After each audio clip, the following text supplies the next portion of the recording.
Hallelujah, Jesus. Hallelujah, Jesus. Glory, Jesus' name. Hallelujah. You are the great I am, O Lord God, who was, who is, and is to come. The great, almighty, and terrible God. Hallelujah, Jesus. Hallelujah, Jesus. We worship you, O Lord God. Purihin ka, Panginoon. Hallelujah, Jesus. Dakila ang iyong kabanalan. Minsan pa, Panginoon, Lord God, Jesus. Hallelujah. Narito po ang iyong banal na presensya, Panginoon, Lord God. As we, Lord, declare that you are the great I am, Panginoon, Lord Jesus. Even the devils, oh Lord God, Jesus, ang mga diablo, Panginoon, Lord God, ay walang magagawa, Panginoon, Lord God, Jesus, sa aming mga buhay. Even the mountains, oh Lord God, Jesus. Hallelujah. Wala po silang karapatan, Panginoon, Lord God. Nasaktan, Panginoon, Lord God. Hallelujah, yung mga lingkod. And today, oh Lord God, Jesus, hallelujah, we will always declare, Lord Jesus, Ikaw ay dakilang Diyos. Even ang mga bagyo, even ang mga ulan, Lord God, nothing can stop us, oh Lord God, Jesus, to worship you in spirit and in truth. We thank you, Father, Lord Jesus, hallelujah. Another glorious Sunday worship, oh Lord God, Jesus, hallelujah. Ikaw po ang manguna, maghari, Panginoon God, sa sanktuaryong ito, Panginoon Lord God. We release blessings upon blessings.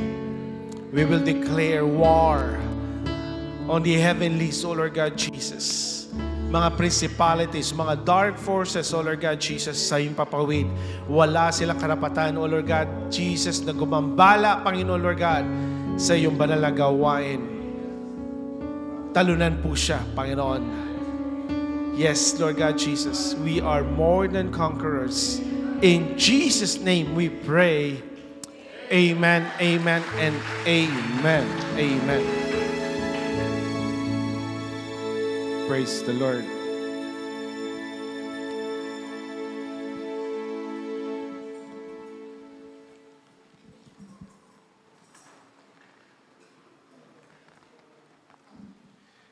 Tinanong ko kanina, paano kaya pag umuulan sa Pilipinas? May mga nag-a-attend kaya ng church? Amen. Praise God. True enough po na narito tayo upang mag-worship sa ating Panginoon, and nobody can stop us. And some, again, I have noticed, sabi nga po, no, that maybe this is something new sa atin po, sa ating pananambahan. But I'm telling you, Church of God, kapag tayo po ay nasa langit, we will do the same thing. Tayo po ay mag-worship, tayo ay papalakpak, tayo po ay sisigaw, tayo po ay lulundag before the throne of grace. Are you excited to do that, Church of God? Because tinuruan po tayo ng maling worship nung tayo po yung mga bata pa. They did not teach us na kailangan po nating palakpakan ng Diyos. Kailangan po nating isigaw ang kadakilaan ng Diyos. That's why we are worshiping the Lord in an apostolic way. Meaning tayo po ay mag-worship ng may kasiglaan. Amen. It's not passive. Hindi po sinasabing tayo po tumayo, tayo umupo. O tapos sabihin nyo, mag-response kayo sa sasabihin ko. Hindi po.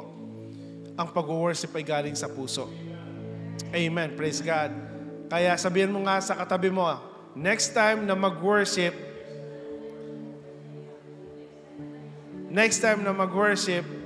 pumalakpak ka.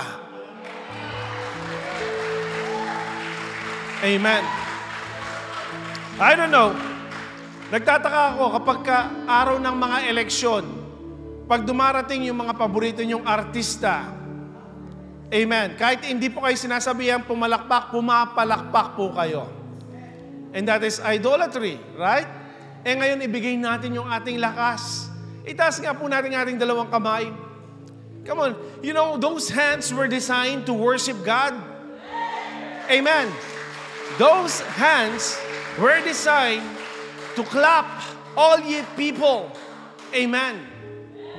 And we have to worship God with thanksgiving in our hearts. Amen. Kaya nga po, kapag tayo ay nasa church, huwag po tayo mag-observe. Tayo po ay mag-worship sa ating Panginoon. Amen. Hallelujah. Hindi nyo ba napansin yung ating mga kanta kanina? Goodbye yesterday, di ba? Kung ano po yung nangyari kahapon, let's move forward. Hindi na po natin mapapalitan. Ano man ang nangyari kahapon, kagabi, you cannot change. Dahil ang June 7, kahapon, 2025, hindi na po yan babalik. If it is today, June 8, May June 9 bukas, kung ano yung kapalpakan, ano ang mga nagawa nating mga bagay na hindi nagbigay ng kaluguran sa Diyos kahapon, let's move forward. Amen. And tell yourself, I don't want to go back again sa ganyan pong mga pamumuhay. For the past 2 weeks, I've been preaching in this pulpit yung transformation ng buhay ng tao. It's just a matter of time. Last week na po namin, next week. Ano po? And again, we don't know when we will see each other again. Sabi nga ni Pastor Vlad, December. I doubt, hindi na po kami makakauwi ng December because in-extend ko na lahat yung aking bakasyon. But if God's will, why not? Amen. Amen. Amen. And excited po kami, nawa. Next time na mag-visit po kami sa Pilipinas, punong-puno na ito ng mga youth. Amen. Mga young ones. Amen. Dahil pa-retired na yung ating mga seniors. Right? Amen. So we need people who are ready to be transformed and to be with the Lord. Huwag niyong sayangin po yung youth. Hindi po namin na-enjoy ang aming youth days sa mundo. But we enjoyed our youth sa piling po ng ating Panginoon. Amen. Amen. Kaya kapag you start right during your youthful years, you start right worshiping the Lord, kasama ka sa church, I guarantee you, 100% magiging successful po kayo na mananampalataya in the coming years. Amen. Amen. Praise the Lord. If you have your Bible, please open it in Luke chapter 19, verse 10. Amen. And can I request the congregation to please stand? Nahihirapan po ako maggawa ng slide ng Tagalog. Ang hirap pala. Mahaba kasi yung mga salita natin, ano? But anyhow, I'll just put all the verses sa ating pong presi and hopefully, by God's grace, bibigyan tayo ng wisdom para ma-present po natin ang message ng Panginoon with clear message and boldness. Amen. Luke chapter 19, verse 1 to 10. Pwede po ba tayo mag-move backward, Sister Mara? I think nag-click yung ating, let's move backward. Yes. Yes. And yes. Yes. Yeah. Luke chapter 19, verse 10. The Bible says, sapagkat ang anak ng tao, which is our Lord Jesus Christ, ay naparito 2,000 years ago upang hanapin at iligtas ang nawala. Amen. Praise God. Let's give a hand clap of praise unto the Lord. Come on, church. Hallelujah, Jesus. Let's give a hand clap of praise. Hallelujah. Hallelujah, Jesus. Panginoon, salamat po sa inyong mga salita. Tunay nga, Panginoon Lord God, naparito po kayo upang hanapin ang mga nawala, Panginoon. Narito kayo, Panginoon Lord God, Jesus, hallelujah, to encourage those people who are lost. You have given us, O Lord God, limited time sa mundong ito.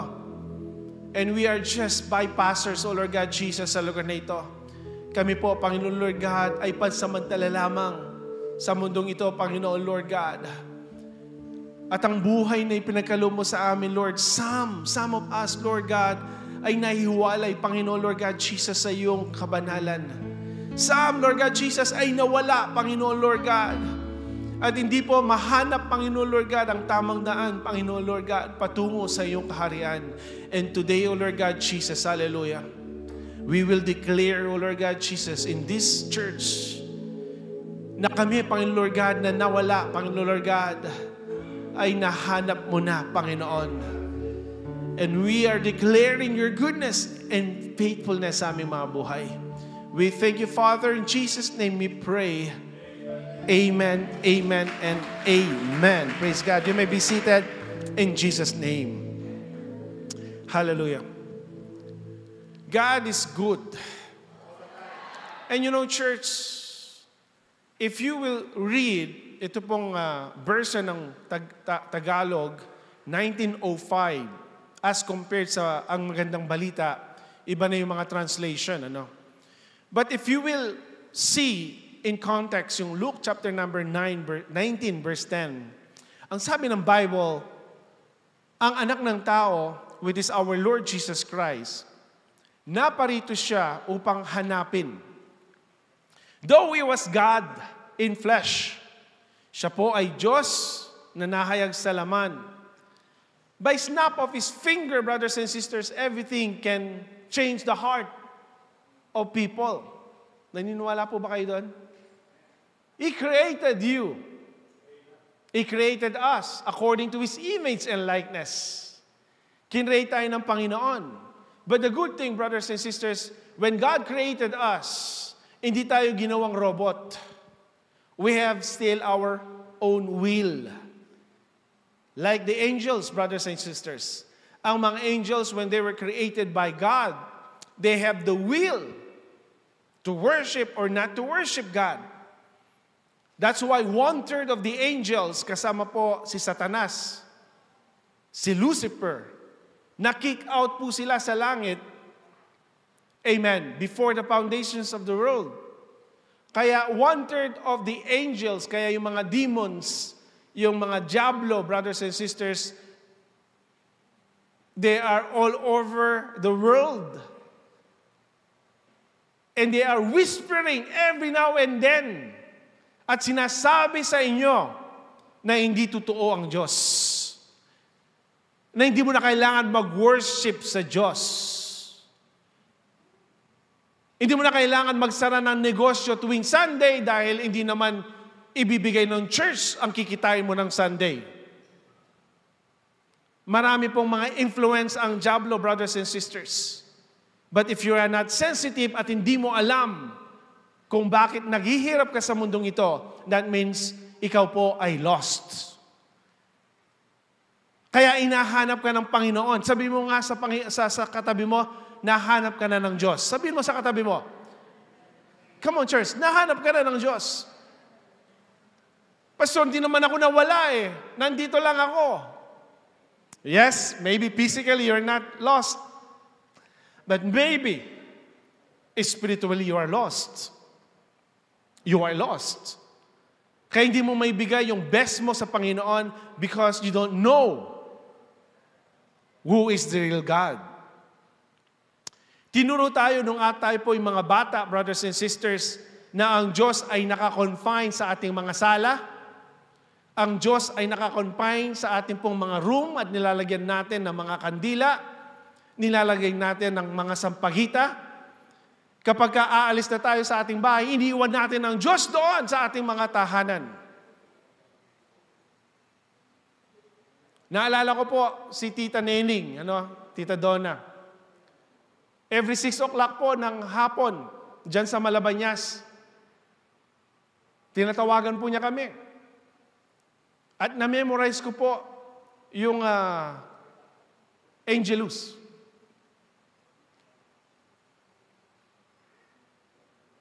Ang galing ko po magrosaryo.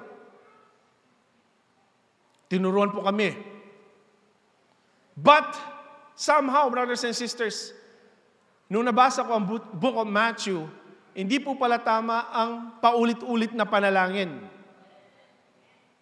So we are ignorant sa salita ng Panginoon because they taught us wrong.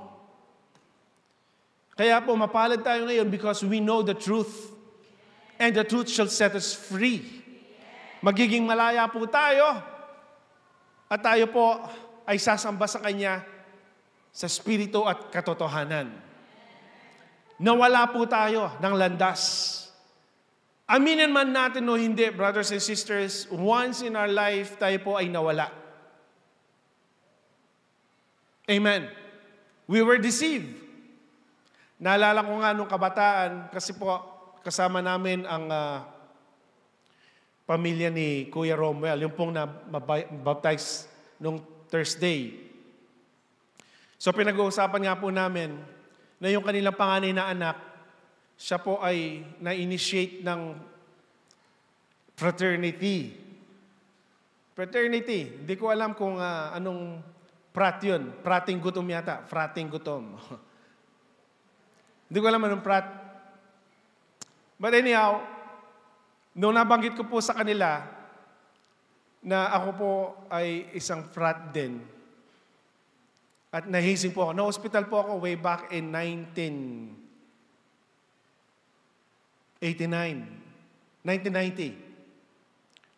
po. Because I'm planning na mag-aral po sana ako sa UP. So, bilang preparation, I thought ang pagiging frat ay healthy. Ayun po, binugbog lang ako. Binugbog, and then after 2 days na hospital po ako dahil nagkaroon po ako ng severe hematoma at yung ihi ko medyo dark na. Kaya iyak nang iyak po yung nanay ko nun. Iyak nang iyak. Sa amin magkakapatid, ako lang po yung na-involved sa mga fraternity. Pero hindi po ako Triskel yun, ha? Hindi ako Tau Gamma, hindi ako Pibetero, ako po isang Pi Sigma. Why? Because I was doctrinated na po ng mga aktivista noon. Kasama po namin yung mga KMU, kasama po namin yung mga LFS, League of Filipino Students. But because of that stupidity na ginawa ko, I was lost. Amen. At totoo po ang sinasabi, kapag ikaw ay naging aktivista, magiging suwail kang anak. Dahil iniisip mo lang ikaw lang ang tama. Kaya kayo mga bata, if you are trying to go in that way, I'm telling you, stop. Walang kahinatnan po yan. Amen. Walang kahinatnan yan. So if you are planning, para lang you will belong, sana po may pastor ako noon, may church ako today na nag-advise sa akin that it's not worth it. Sinaktan mo lang yung sarili mo. Amen. And I was really I ruined my life. Ano po? Diyan po ako nag-aaral sa Chevalier. Imagine, utus-utusan po ako ng mga senior ko. I became slaves by them nung neophyte pa po ako. Maybe you can relate yung mga naging frat dito. Diyan sa may Villa del Rosario ba yun? Yung sa likod ng LNS? Ano nang lugar yun po, yung taga-LNS dito? Diyan po lagi ang may mga hazing, right? But on that year, 1990, nauso po yung mga hazing, doon po nagkaroon ng mga namatay na mga brothers. Kaya nga po, in-stop nila yung hazing for the meantime. Bakit ko sinasabi to? Because nobody informed us that sometimes we are deciding sa ating mga buhay na hindi kalooban pala ng Diyos. We thought it was right. Pero may mali pala. Amen. And not all those things ay tama. Kailangan po natin i-align yung sarili natin sa Panginoon. Amen. Lagi ko sinasabi, I'm always telling you, brothers and sisters, life is too short. Maiksi lang po ang buhay ng tao. And the reason why you came in this earth, not to enjoy, yung mga luxurious way of life. No, piniprepare po tayo ng Panginoon because may pupuntahan po tayo na ibang dimension, which is heaven. Right? Kaya we have to do it right. Kaya kung yung mga kabataan, you are starting your life, I'm telling you, be aware. Amen. May mga magulang kayo na mag-guide sa inyo. You have the church, you have your pastors to help you, to reach you out upang sa ganun po, hindi maiwalay yung inyo pong mga buhay sa Panginoon. Amen. And basically, ito yung good news. Ang Panginoon 2,000 years ago, siya po ay dumating upang hanapin niya ang nawala. But we have to be cautious because the Bible mentioned, inahanap at iligtas ang nawala. Iba po yung nawala, iba yung nagwawala. Right? Mind you, yan po ang paboritong wordings ni Pastor Oliver when he was still alive. Iba po yung nawala. Yung nawala, you don't have any intention. Nawala ka eh. Right? Nawala ka. I still remember nung papunta kami ng Baguio way back in 1991 or 1993, yung kasagsagan ng lahar. Tama? Yes, 1991 and then 1992, I was studying in Baguio. So, minsan po kami magkaibigan, yung anak ni Dr. Sandalo, na po si Julius, my best friend, pumunta kami ng Baguio. Eh dahil po, malakas ang ulan, malakas ang lahar, ang flow, nagsara yung mga bridge. So what happened, brothers and sisters? Napunta po kami bandang Asinggan, Pangasinan. Nung napunta kami sa Asinggan, nag-right turn po kami, nawala po kami. Nawala kami. And then dumating kami doon sa isang baryo na pagdating po ng sasakyan namin doon, lahat ng mga tao doon, tinitignan kami, no? So sabi ko, medyo yata mali yung decision natin. Decision. Hindi po namin hinintay yung lahar na mag-stop. It will take us ages. So gumawa po kami ng sarili naming rota. It's not our intention, but kami po'y nawala. Sabi ko, hindi ko alam kung totoo eh. Sabi ko, baliktad tala rin kaya katamalan. Ay binaligtad po namin because we are depressed. We are frustrated, ano po? Because we are just roaming around sa lugar na yon and we don't know which way out. Amen. So intentionally, brothers and sisters, wala po kaming balak na maligaw. Ba't kami po'y nawala? Sino na po ditong nawala? Minsan sa kalang buhay. Come on. Nawala? Nawala ng pera? Nawala. Sino po yung nawala? Nawala dito yung talagang pumunta kayo ng rekto, tapos paglabas nyo, nasa Makati kayo. Sino ditong nawala na sa buhay nila? Huwag kayong mahiya. Sinong nawala na? Ha? Wala pang nawawala. O yung nawawala sa sarili. Yun, marami. Okay? O yung nawalan ng landas. Yan, marami. Dati, mabuti kang anak. Ngayon, napakasama mong anak. May tumatawa doon, no? Baka nawawala ng sarili. Ha? Mahirap ang mawala. Lalo na if you are not intentionally losing your way. Kaya yun po ang hinahanap ng Panginoon. Iba naman po yung nagwawala. Yung nagwawala, alam mo na yung tama, alam mo yung mali, alam mo na hindi yan kalooban ng Panginoon, but you are still doing it. Amen. So nagwawala ka nun. Hindi po yun ang hinahanap ng Panginoon. Ang hinahanap ng Panginoon, they are clueless, wala silang kaalam-alam, they don't know that there is Jesus Christ na makakasave sa atin, and they are clueless. Kaya nga po, ang nangyayari sa kanila, sila po ang hinahanap ng Diyos. Amen. At kailan po kaya natin matatagpuan ng Panginoon? Let's move. Amen. Are you ready, church? Straightforward po ang message for today. Alam ko lahat kayo nagugutom pag ganitong mga oras, ano? Ang sarap ng umaga, pagkagising, sabi ko nga kay Sister Ann, ito yung Philippine vibes, no? Paggising mo, umuulan, tapos nakakaamoy ka ng tuyo, no? Sa kapitbahay, no? Tsaka yung sinangag, nakakagutom yan. Amen. Are you ready, church? Amen. Ang title po ng message for today is The Tree Climber and the Heart Changer. Amen. Sino po dito mahilig umakyat ng puno? Come on. Yung mga unggoy. Lahat po tayo, di ba, nung kabataan natin, bayabas, yan.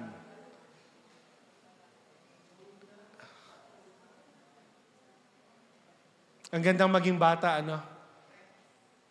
Now, let's move. Gaya nga po na sinasabi ko sa inyo, kapag ka ang Panginoon ay pumupunta sa isang lugar, nagbibisit siya sa isang place, tiyak, may divine appointment ang Panginoon. Noong Thursday, ang message nga po natin, di ba? Ang Panginoon ay nagbisit siya sa Tyre and Sidon at may nangyayari. Ngayon, meron din pong bibisitahin ang ating Panginoong Jesus. Nabanggit sa Bible, if 2 or 3 gathered together in His name, sa pangalan ni Jesus, at tayo po ay nagsasama-sama, ang sabi po ng Bible, nandun po siya sa ating kalagitnaan. Naniniwala kayo na nandito ang Panginoon?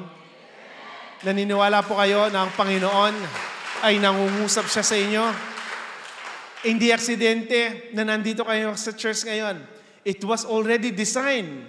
Yang mga upuan na yan. Hindi po aksidente na right now na nakaupo kayo dyan because God already designed those seats only for you. Hindi aksidente, nag-meet tayo ngayon. Hindi po aksidente, nagkita po tayo ngayon. Everything has reason. And if you believe that, brothers and sisters, say, Amen. Amen. Luke 19:1, ang sabi po ng Bible, at siya'y pumasok at nagdaan sa Jericho. Again, the Bible mentioned that Jesus Christ, meron po siyang divine appointment sa Jericho. May pinuntuan ng Panginoon. The disciples, they were not aware sa plan ng Panginoon. Narito ang Panginoon. Siya po ay pumasok at dumaan sa GCM Church dito sa Marisol. At ang sabi sa verse 2, at narito, isang lalaki na tinatawag sa pangalang Sakeo, sabi mo nga Sakeo? Isa pa, Sakeo. Yan. At siya'y isang puno ng mga maniningil ng buwis at siya'y mayaman. Dumating ang Panginoon, brothers and sisters, at nabanggit po ni Luke na sa lugar na yon ay may taong tinatawag na Sakeo. Si Sakeo po, brothers and sisters, isa po siyang Jewish. Isa siyang Udyo, Israelites. Siya po ay tax collector. Amen. Sa tradition po ng mga Jewish brothers and sisters, pinakamahirap na trabaho ay ang maningil ng buwis. Lalong-lalo na po, during that time, si Sakeo, siya po ay under ng mga Roman Empire. So every time na dumarating po si Sakeo, siya po talaga ay hate na hate dahil siya po yung taga-kolekta ng mga buwis. Diba? Pag dumarating yung bill ng inyong telepono, bill ng inyong bahay, electricity, bill ng inyong water, diba? Pagkakita nyo pa lang, inis na inis kayo sa taong yun. Wala naman po siyang kinalaman, messenger lang po siya. Taga-abot lang po ng bill. Pero 8 na 8 niyo po siya. Iniiwasan niyo pa, minsan. Si Sakeo po, ganun siya. Pero siya po ay nabanggit, siya po ay isang mayaman. Mayaman si Sakeo, brothers and sisters, because most probably, dahil tax collector siya, maraming pera. Pag maraming pera, most probably may mga corruption. Meron siyang kinukuwab, binubulsa. So yung buhay po ni Sakeo, brothers and sisters, is not straight. Ang buhay po ni Sakeo, brothers and sisters, ay sabihin po natin ay makasalanan. He was a sinner. He was an outcast. Ayaw na ayaw po siya dahil po maybe yung kanyang ugali ay magaspang. Lalong-lalo na, he was pricked by the Roman Empire, by the Roman Emperor. Of course, hindi naman po siya pwedeng piliin na malambot, Oy, yung buwis mo, bayaran mo na. Hindi po ganun. Dapat po, very tough, very rude, very cruel. Right? Of course, pagka kumatok na yan, Hoy! Magbayad ka ng tax. Wala ka naman babayad. Isang utos lang po niya sa mga Roman soldiers, uhulihin sila. Kaya takot na takot po sila kay Zaccheo. Because his behavior is totally different. Amen. Siya po ay makasalanan, siya po ay walang problema sa pera, mayaman po siya. But somehow, brothers and sisters, despite of the fact na siya po ay mayaman, siya po ay sagana sa lahat ng mga bagay, sagana sa lahat po ng mga pleasure ng mundong ito, sagana siya sa mga pagkain, meron siyang magandang bahay, maybe meron po siyang magandang lugar sa lugar na yon, brothers and sisters, but deep inside his heart, he was empty. Empty. Kaya marami ngayon, brothers and sisters, mayayaman. Sila po ay depressed. Why? Because they are lonely. Very rude ang kanilang mga ugali. And at the end, brothers and sisters, mababalitaan mo na lang, yung mga mayayaman, sila pa po ang umiinom ng mga maraming gamot dahil sa depression, sa anxiety. Marami silang problema. Iniisip mo na sana maging mayaman ako, wag na. Dahil kapag mayaman ka, brothers and sisters, wala ka na dito sa church. Hindi ka na mag-worship sa Panginoon. Hindi mo na siya kailangan. Kasi marami ka ng pera. Am I saying it right? Kakunti lang po talaga makakatagpo ng tunay na Panginoon sa kanilang buhay. So si Zaccheo, brothers and sisters, he was outcast. Wala pong nagmamahal sa kanya. Kasi naramdaman po niya that ayaw sila ng tao because siya po ay lumihis ng daan.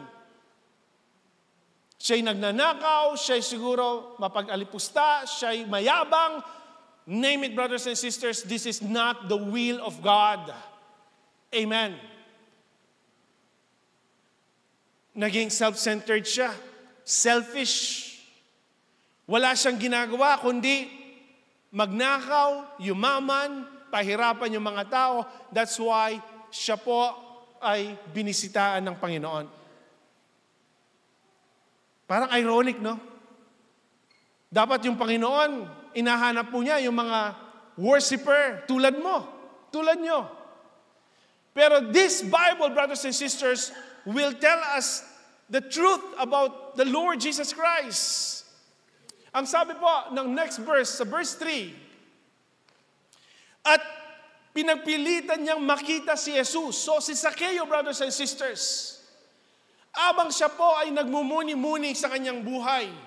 Siya'y mayaman, siya'y sagana, he have all this pleasure in the world. Pero minsan po dumating sa kanyang buhay, brothers and sisters, na siya po ay naging interesado sa Panginoon.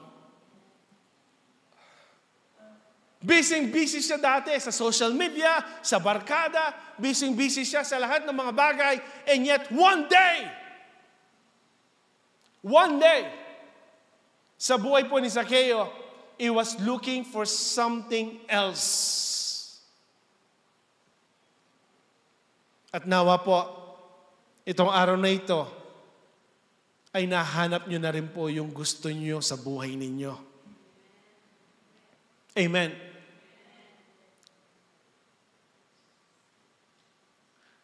One day, nung narinig niya na ang Panginoong Jesus ay pumunta sa Jericho, at the back of his mind, brothers and sisters, most probably may narinig na siya tungkol kay Jesus Christ. But wala pa siyang encounter. Hindi pa niya nakita. ng mukahan. Maybe he heard na si Jesus Christ along the way sa Bethlehem, sa Judea, sa Samaria, most probably ang Panginoon narinig niya. Narinig ni Zacchaeus na nagpapagaling ang Panginoon.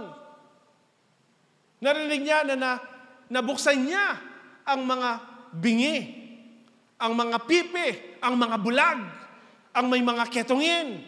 Most probably, habang siya po ay nakikinig ng mga news about kay Jesus Christ, nag-start na po sa kanyang puso to have the desire na makita niya at makilala niya at masumpungan niya ang Panginoon.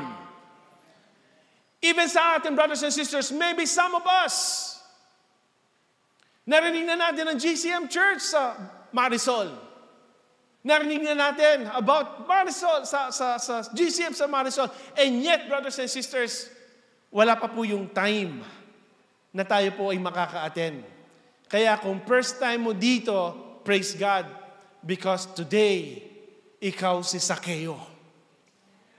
Today, ikaw si Zacchaeus, brothers and sisters. Dahil po siya ay naka-encounter na parating na ang Panginoon. What happened, brothers and sisters? Pinapilitan po niyang makita si Jesus. That's the only way. Dapat magkaroon ka ng inner desire. Kagabi pa lang, nung in-invite kayo ni Sister Jeremy, or ni Sister Julie, or ni Sister Joy, amen, nandun na yung desire mo, ano kayang susuotin ko? Ano bang pwedeng isuot? Sapatos? Ano bang meron? We are excited. Even po si Zacchaeus, brothers and sisters, pinapilitan po niyang makita si Jesus kung sino kaya siya. Nandun yung desire. Because I know, brothers and sisters, habang nakikinig siya sa mga kwento about kay Jesus Christ, he heard na si Jesus Christ ang kailangan niya sa buhay niya. He was sick and tired sa buhay na ito. Ayaw na niya ng drugs, ayaw na niya ng shabu, ayaw na niya ng alak, ayaw na niya ng sigarilyo. He wants only Jesus. Dumating na ba sa buhay mo yon? Kapatid, dumating na ba sa buhay mo yon na wala kang hinahanap kundi magpuri sa Panginoon? Dumating ba sa buhay mo, brothers and sisters, kahit bumabagyo umuulan, ay, sign na ito ng Panginoon na hindi ako ata ng church. Pero those people who desire to be with the Lord, payong lang ang katapat. Payong lang ang katapat. So he was excited, pinagpipilitan po niya makilala niya si Jesus. At hindi mangyari. You know why? Dahil sa maraming tao, sapagkat siya'y pandak. Lahat ng pandak magsabing amen. Uy, walang pandak ko. Tataas pa daw sila, tataas pa. Totoo yan. According sa medicine, hanggang 25 years old, pwede kang lumaki. Yan, o yan. Kung 24 ka na, meron ka pang ilang buwan. Kasi po ang ating bones ay mag-stop na siyang mag-grow once you reach up 25 years old. At, eto, mga bata at matanda na rin. Ang bone po ay lumalaki lang kapag tayo natutulog. Kaya yung mga bata na mahilig mag-social media, alas 2 ng madaling araw, hanggang alas 3, hanggang alas 4, gigising ka ng alas 7, don't expect na lalaki ka pa. Kasi lalaki ang bone natin kapag tayo po ay natutulog. Kaya kami yung mga batang 80s mga batang 80s kami, pagka alauna, alas 2, pinapatulog po kami. Kahit 1 to 2 hours, di ba, si Apong Marino, Jeremy, natutulog po kami. Kung hindi kami natutulog, meron siyang pampalo. Kaya matatangkad yung mga bata noon ngayon, mga social media, ilang taong ka na, anak? 21 na po. 21. Siya'y pandak! So si Zacchaeus, brothers and sisters, he want to see that the God whom we serve. Kaso po may limitations. Ang daming mga tao. Mga giant. So, he was trying to move out para makita niya si Jesus, hindi po niya makita. So siguro kung ikaw yan, brothers and sisters, ay, next time na lang. Total, may next time naman. Wala nang next time. Minsan lang po mangyari yun, brothers and sisters. That's why, Zacchaeus, when he was there, brothers and sisters, ito po ang kanyang ginawa. Tumakbo po siya sa unaan. Alam niya, paparating ang Panginoon. Hindi siya nalilate. Iran. No? Sino dito yung laging late sa church? Anong oras na? Mag-alas 9 na? Oh, magna-9 pa lang. Sigurado, nag-meditation pa lang si Sister Jemima yan. 15 minutes yun. Mag-o-opening prayer pa si Brother Henry. 5 minutes yun. So 20. Hindi tayo late. Di ba? O di pa kayo mag-almusal? Oras na. Sabi ni Nanay Maribek. Nanay naman, ang lapit-lapit lang. Di ba? Eh tapos, tingnan nyo ang gawa ng dyablo. Sa oras na pag-alis nyo, naghahanap kayo medyas. Medyas. Panyo. Ma, itang panyo ko. Ano ko medela? Eh, may pelans yan. Nag-aaway-aaway kayo. Ma, sinulod mo yung blouse ko. Pag-charge kayo yan. Di ba? Pero si Zacchaeus, nung nakita po niya na hindi po siya makapasok sa crowd and he was not able to see the Lord, ang ginawa po niya, siya po ay tumakbo sa unaan. Amen.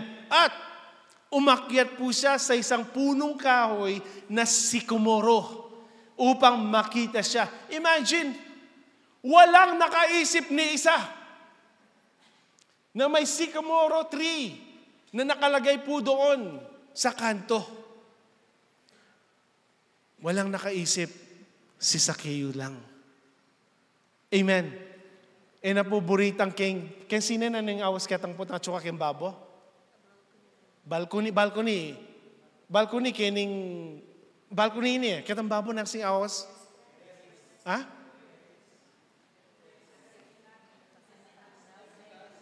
Terrace, bahay yun. Balcony. Ha? Take upper deck. O sige, upper deck o lower deck. Di ba? Lahat tayo gusto natin sa upper deck, right? Kasi pag upper deck, nakikita mo lahat. So, ang ginawa po ni Zacchaeus, nakakita siya ng sycamore tree. So, yung sycamore na yon, brothers and sisters, umakyat po siya doon. Imagine, mayaman. Very popular. Pero pagdating po sa Panginoon, irregardless anong status mo sa buhay, gusto niyang makita ang Panginoon, gusto niyang masilayan ng Panginoon, gusto niyang maramdaman ang presensya ng Panginoon, gumawa siya ng paraan. Sabi nga, kapag gusto, maraming paraan. Pag ayaw, maraming dahilan. If you think that this is the only one day na ma-meet mo ang Panginoon, brothers and sisters, hanap na kayo ng spot mo. So nakahanap po siya sa sycamore tree, brothers and sisters, alone. Umakyat po siya doon, brothers and sisters, upang makita niya ang Panginoon.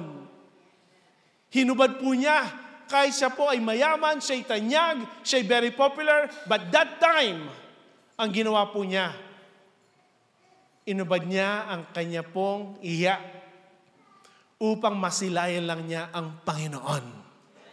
Upang makita lang niya ang Panginoon. He made all those efforts. Why? Because he wanted to know more about Jesus. And you know, church,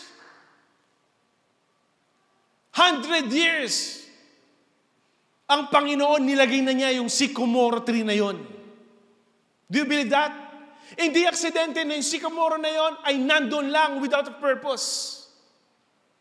I do believe that yung sycamore na yan, it was designed that Zacchaeus one day, siya po ay aakyat doon upang masilayan niya ang Panginoon. It's not by accident. Maybe ang yung mga pastors noon hindi po naituro na yung sycamore tree na yon ay very significant.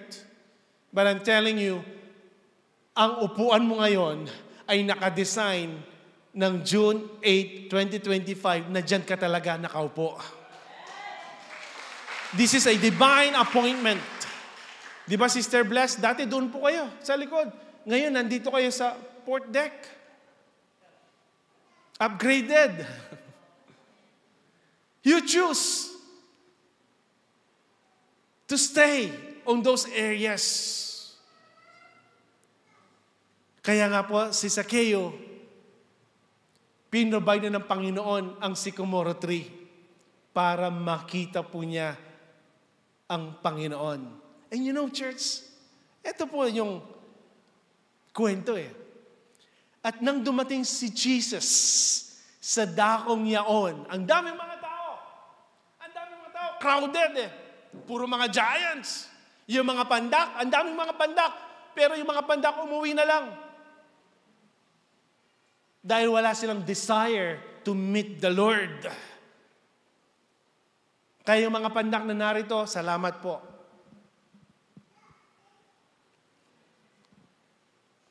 Dahil this day is your day.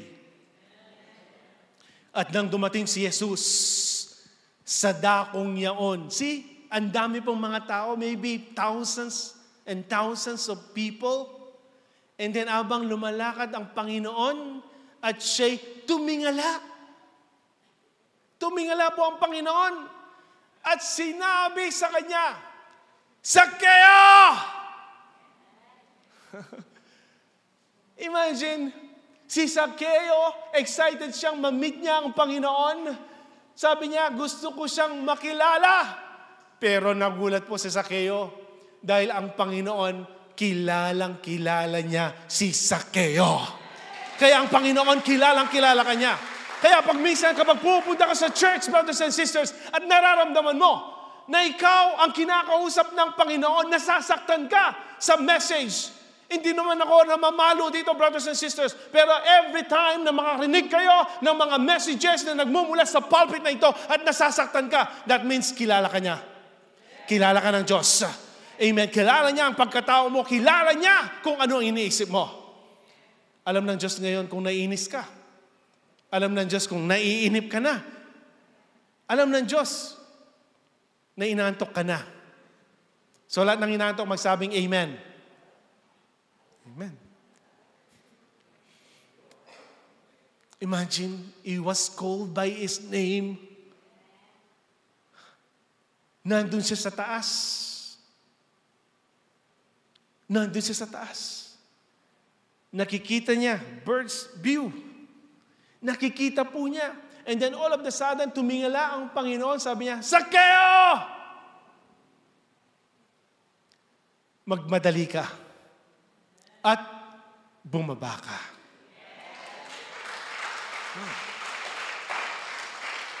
You know, church, sometimes, meron tayong mga sycamore tree sa ating mga buhay. Sometimes we consider it as a pride. Pag minsan meron tayong mga place na inisip na tayo po ay tama, tayo po ay righteous, tayo puno-puno ng mga arrogant, pride, mayayabang. But sometimes pag tinawag ka ng Panginoon, sasabihin ng Panginoon sa iyo, magmadali ka, bumaba ka dyan. Kaya kung anumang sycamore tree na meron ka, kung mayabang ka, gumagawa ka ng kasalanan, gumagawa ka ng hindi kalooban ng Panginoon, sabi ng Panginoon, magmadali ka at bumaba ka dyan. Are you willing? Are you willing to go from that point na magpakumbaba ka dahil yan ang inuutos ng Panginoon? Come on, mga hypocrite. Pag sinabi ng Panginoon na bumaba ka, ang sabi ng Panginoon, bumaba ka. Dahil po, baka mayabang na po tayo sa ating pong mga buhay. Nagkapera ka lang, parang sino ka na. Parang niyuyukaran mo na yung kapwa-tao mo. Baka may mga ugali tayo, brothers and sisters, that God wants you to go down. mararanasan ng presensya ng Panginoon. Yes, you can just see God.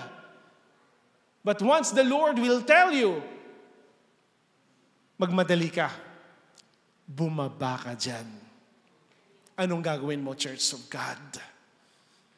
Tayong mga mayayabang, mapanghapi, ugaling magaspang, magaslo. If God will tell you to go down from those areas ng iyong mga buhay, it's up to you. At the end of this worship service, kung ganyan pa rin ang pag-uugali mo, it's up to you. It's not my loss, but it's your loss. Kaya lahat ng mga nasa Sycamore Tree, brothers and sisters, when the Lord will tell you, go down, immediately, you have to go down. Ano man mga Sycamore Tree na meron kayo, kung nakahiga ka ngayon, sa bisyo, sa alak, sa sigarilyo, shabu, sa utang, sa sugal.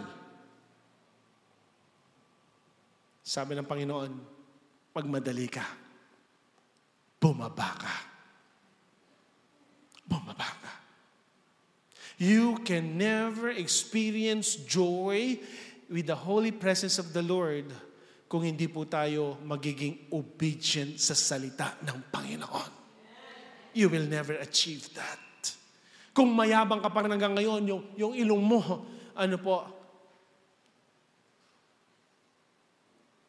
yung spirit of pride, you cannot experience yung joy. So nung marinig po ni Zacchaeus, because the main intention ni Zacchaeus is to meet God. Para makausap niya, para mayakap niya. And when the Lord called him by his name, at sabi ng Panginoon, imagine, first time encounter, Brother Jojo, kinukuman na siya ng Panginoon. Hello, Zacchaeus? Boss ka, di ba? Boss Zach? Di ba ikaw ang nagkukuman? Di ba ikaw yung nag-uutos dahil mapera ka? Di ba ikaw nag-uutos dahil may kapangyarihan ka? But the Lord says, Zacchaeus, bumaba ka riyan. Madali. It is a command. Why? Sapagkat ngayon, kinakailangan ako'y tumuloy sa bahay mo. Wow! Wow! Meaning, si Zacchaeus, wala siyang kamuang-muang. Wala siyang idea. But because of his obedience, ang sabi po ng Bible, dumating ang Panginoon sa Jericho because of Zacchaeus. Out of 1,000 na people, they gathered together. Jesus Christ came with one purpose. Siya po ay bumisita sa taong nawala. And among those thousands of people or crowds, only Zacchaeus meet the Lord. Siguro kung hindi bumaba si Zacchaeus doon, hindi niya mararanasan yung mga succeeding verses. Kaya sometimes God will break us. Yung ayaw na ayaw natin, yun ang ipapagawa ng Diyos sa'yo. Upang sa ganun tayo po ay mapagpakumbaba. Masakit man, brothers and sisters, sometimes we have to do that. In order for you to have a divine appointment with the Lord, dapat po tayo'y bumaba sa lahat ng mga sycamore tree natin. And true enough, brothers and sisters, sabi ng Panginoon, today, kailangan. So, nandun po yung urgency. Pwedeng sabihin ng Panginoon, today, magbibisita ako sa bahay mo. Hindi. Sabi ng Panginoon, today, kinakailangan ako'y tumuloy sa bahay mo. Wow! Let's see what will happen next. At siya, ano daw po? Sabi ng Panginoon, magmadali ka. Siya po, nung marinig niya, siya po ay nagmadali. Apate. Siya'y nagmadali at bumaba. At ang sabi ng Bible, tinanggap siyang may Sinong may tuwa dito, magtaas ng kamay. Come on, church. Sino dito ang laging nagre-rejoice na tinanggap mo ang panganyaya, in-invite ka ng kaibigan mo, ng mga magulang mo, ng mga friends mo? Tinanggap mo ba si Jesus nang may tuwa sa puso mo? Galak na galak ka ba? Or nainip ka, ano bang oras matatapos to? Huwag kayong mag-aalala sa lahat ng mga bisita, 3:00 po tayo matatapos. 3:00. Meron pa tayong 4 na oras na magkukwentuhan. Kalwat na! At siya'y nagmadali. May maligwaya po. At ang sabi ng Bible, siya po'y bumaba. At tinanggap po niya ang Panginoon ng buong tuwa. Galak na galak siya. What's this? Verse 7. At nang makita nila ito, ay nagbulong-bulungan silang lahat. Ayan, Marites. Bulong-bulungan. 2,000 years sa Chunoren. Akala nyo ngayon lang yung mga Marites, 2,000 years nagbubulong-bulong silang lahat na nagsasabi, siya'y pumasok na nanunuluyan sa isang taong makasalanan. Bawal daw po ang judgmental. You know the hearts of Zacchaeus as compared with those people around him, it's totally different. Because Zacchaeus, he has hunger and thirst sa kanyang puso. Gusto niyang makita, gusto niyang masilayong, gusto niyang makilala ang Panginoon. But those people na nandoon, nagbisita, Sister Julie, observer lang. Ano kaya ngayon ang gagawin ni Jesus Christ? Yung mga pilay ba makakalakad? Yung mga bingi ba makakarinig? Yung mga pipi ba makakaawit? Yung mga bulag ba makakakita? Yun lang po ang pagpunta nila sa Jericho. Kaya kapag pupunta ka sa church only to observe, uwi po kayo, the same scenario. Walang pagbabago sa buhay ninyo. It's the same. Pero yung mga Zacchaeus sa church, whenever they are there in their sycamore trees na nakaupo ngayon, nandun po yung hunger and thirst in the holy presence of the Lord. Uhaw po sila. Uhaw na uhaw sila sa pagsamba. Kaya kapag umaawit sila na may kagalangan, umaawit po sila talaga, lumuluha pa sila, pumapalakpak, lumulundag pa sila. Dahil masaya po sila at tinatanggap nilang Panginoon sa kanilang puso. Just like what I mentioned 2 years back. Even ako po, nasabihan, no? Masyado daw po akong judgmental. Lalong-lalo na po sa mga taong nangangalunya. Biktima kasi po kami. Yung hindi po nakakakilala kay Pastor Esting, bago siya nagpastor. Way back in 1989 or 1992, 1993, something like that. Nagbakasyon po ako sa bansang Bahrain. At pedurutan da ako buntok rin bapa ko. Meron po palang chika babe si pastor noon. May babae po siya. Ang masakit po, kasing edad ko si Samuel, 15 ko pa mo. Kaya beke po itang babae na. Nabele na. Kung pumunta kayo sa sarili niyo, sa shoes ko, brothers and sisters, you will hate your dad. Nasaktan po ako sa ginawa ng tatay ko noon kasi yung tatay ko po, tingin ko sa kanya, he is my idol, he is my best dad, he is the dad, that good provider and everything. And then pinaikot pa ako ng mga tito ko, mga pinsan ko. Sabi nila, borders natin yan.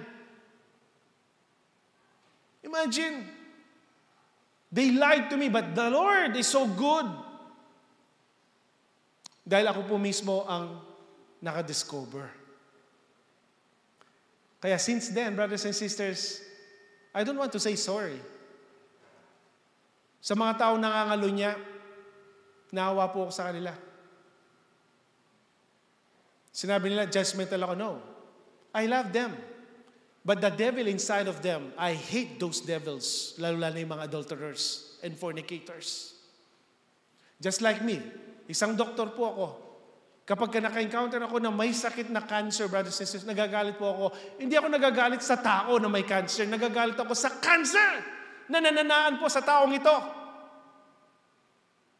Because definitely, after few months, he will going to be suffer. Sa chemotherapy, radiotherapy, lahat po ng mga therapy.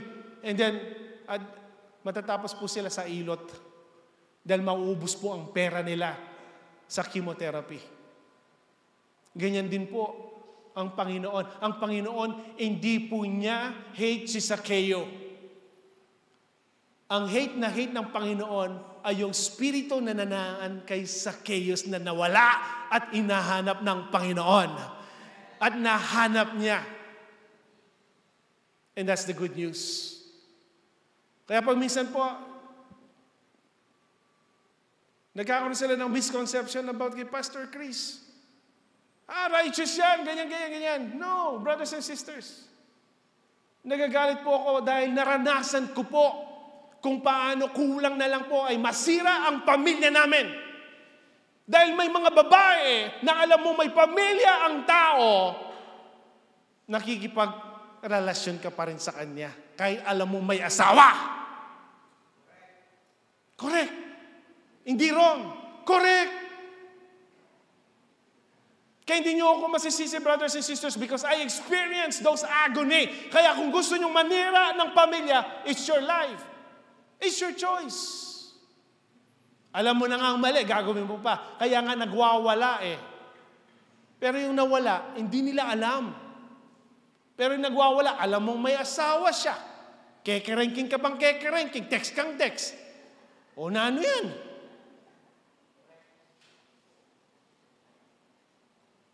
Hindi ka nawawala nun. Nagwawala ka. Sayang. Karakal pong pamilyang may nasira ka rin OFW because of lack of knowledge and wisdom. Lalo-lalo na sa message ng Panginoon. Ganon din po ang mga Pariseo. Nagbulong-bulungan sila at sabi nila, tingnan mo, nakikisalo si Jesus sa mga makasalanan. I'm telling you, Church of God, they were wrong. Verse 8, eto po.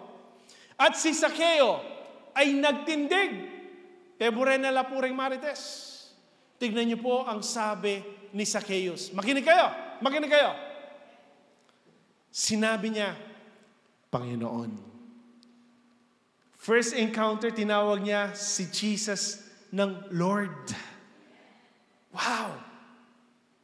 Panginoon, narito, Panginoon, ang kalahati ng aking pag-aari ay ibinibigay ko sa mga dukha. Tingnan niyo po. Kapag ka na-meet mo na ang Panginoon sa buhay mo, instantly may transformation. Hindi pa po kinakausap ng Panginoon na sinabi niyang ikaw, Zaccheo, makasalanan, mapangurakot, ganid, selfish. Alaya pa pong sasabihan ng Ginoo. Wala pang sinasabi ang Panginoon. Pero mismong si Zacchaeus ang nag-open.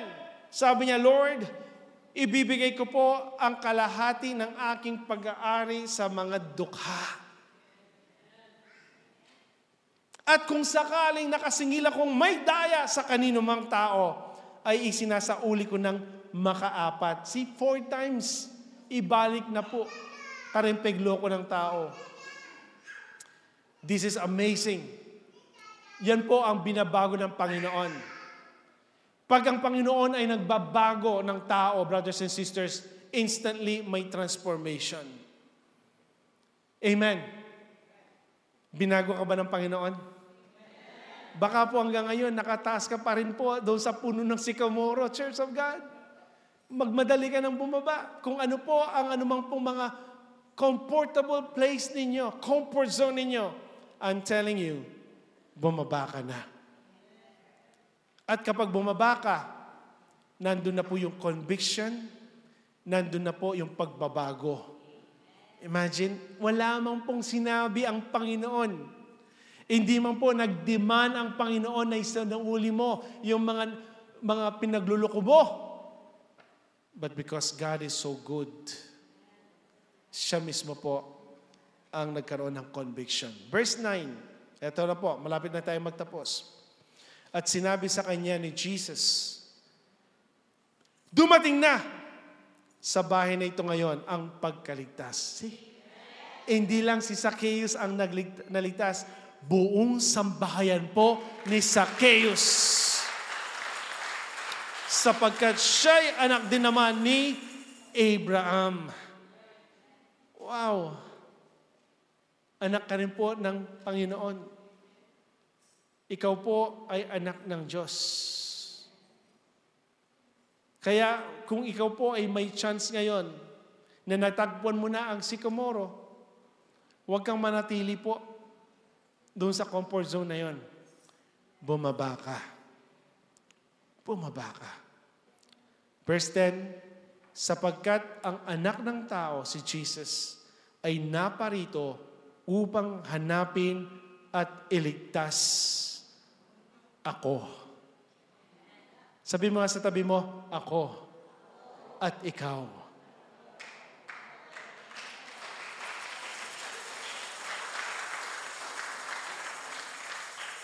May significant po ang message na ito at nawa po manatili sa ating mga puso.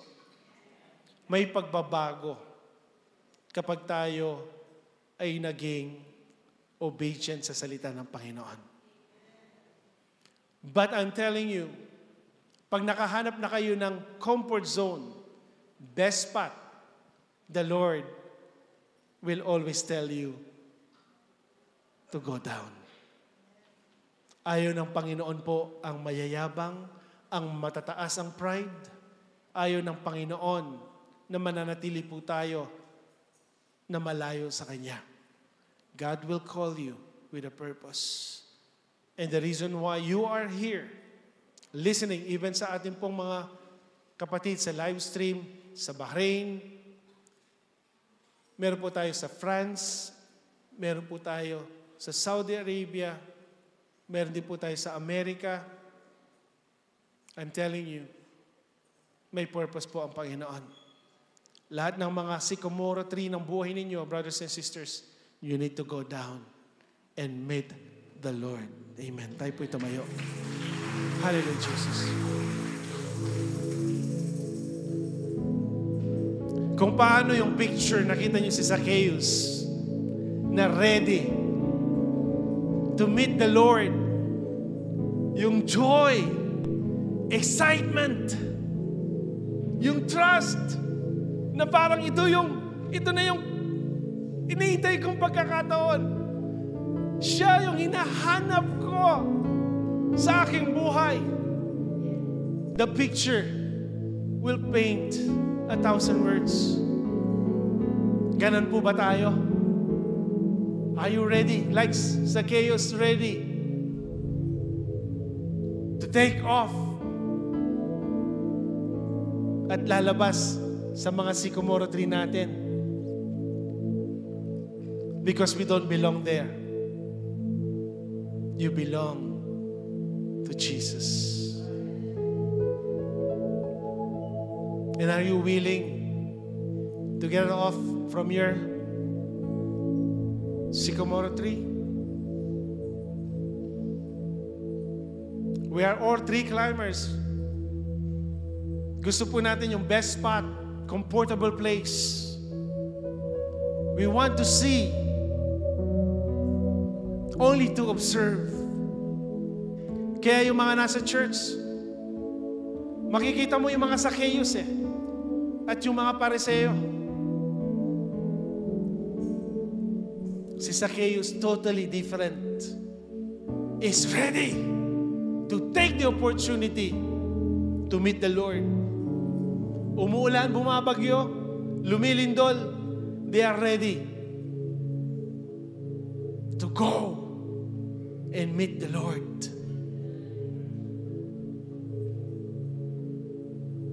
Nawa maraming Zacchaeus sa church na ito, that they are ready to give their life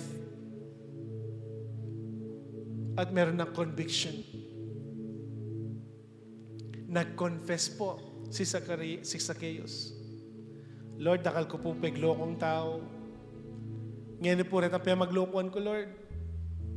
Ibalik ko po makaapat na beses. Lord, nung ating ko pong apa nakita tao, manyan kong tawad karela. Kung maging suwail kong anak, manyan kong tawad karempeng hari ko. Ang sarap po ng maging Zacchaeus. Dahil mamimit mo ang Panginoon. Ang tagal mo nang nawala. Ito na yung pagkakataon, church, na manumbalik po tayo sa Panginoon. Amen. Kaya kung nandyan po kayo sa inyong mga upuan, you can raise your hands. You can pray.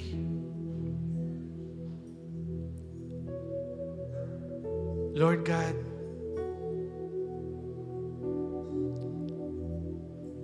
marami po akong mga pagkukulang. Marami po ako nagawang pagkakamali na hindi po nagbigay ng kaluguran sa inyong harapan. Umingi po ako ng kapatawaran, Lord. Sa anumang bagay na aking nagawa, naisip na hindi po nagbigay ng kaluguran sa inyo. And right now, Lord Jesus, speak to us. Speak to us. Gusto ko na pong mabago ang aking buhay, Panginoon. Pagod na po ako, Panginoon Lord God, sa pabalik-balik na kahirapan, pabalik-balik na problema, pabalik-balik, Lord God, Jesus, na buhay na walang kasiguraduhan. But today, Lord God, Jesus, nakita ko po ang sarili ko kay Zacchaeus, oh Lord God. Pagpunta ko pa lang sa church, Lord Jesus, iniisip ko na po kung paano kita masilayan, paano po kita mayakap, paano po kita makita. And yes, Lord, nag-provide po kayo ng mga sycamore tree, mga best spot, mga upuan sa church. And yet, ang sabi mo, Panginoon, magtindig ka, tumayo ka, at lumapit ka sa akin na may mababang puso. At narito ako na nakikinig sa iyong panalangin. Ano man ang sambitin ng iyong nasa ng iyong puso, ito'y aking gaganapin. Salamat, Panginoon Lord God, sa blessed assurance. Salamat, Panginoon Lord God, Jesus, hallelujah, na walang naging hadlang ang pagpunta po namin dito sa iglesia. We thank you, Father. We give you glory and honor and praise and best worship. Salamat, Panginoon, sa umagang ito, sa mga taong uuwi tulad ni Zacchaeus ng may kagalakan. We thank you, Father. In Jesus' name we pray. Amen, amen, and amen. God bless you, church.